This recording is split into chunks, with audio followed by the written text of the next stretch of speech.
Hey, I'm Jessica from Bristol Hairdressing in San Diego, and this is how to flat wrap your bangs. Start off with some kind of heat protectant. I'm using Wella's Perfect Me. Comb it through. You can do this on second day hair, just re-wet your hair.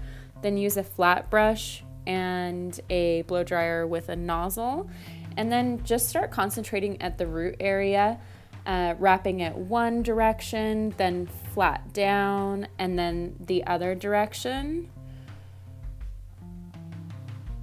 So really what you're doing here is you're taming the cowlicks. Essentially, I like to think of it like a bent piece of paper that you want to be straight again.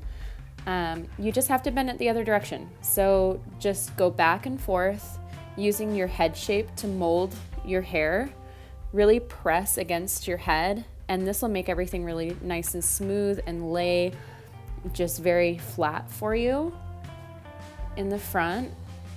And you just go back and forth and down using the shape of your head. And notice that my blow dryer is always following my brush. It's like a truck and a trailer. They're both always moving.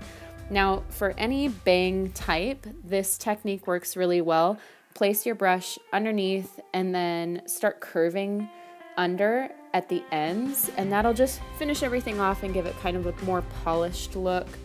You can also finish with an oil or some kind of pomade, depending on what look you're going for. And then this next technique that I'll use is specifically for curtain bangs. Right now there's a lot of shags happening, kind of 70s vibes, so this is a fun way to flip them out.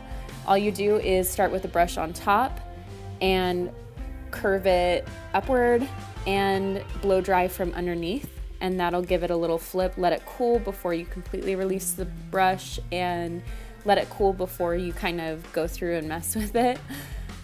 This looks super cute with like a little bit of sea salt spray, kind of a rocker texture.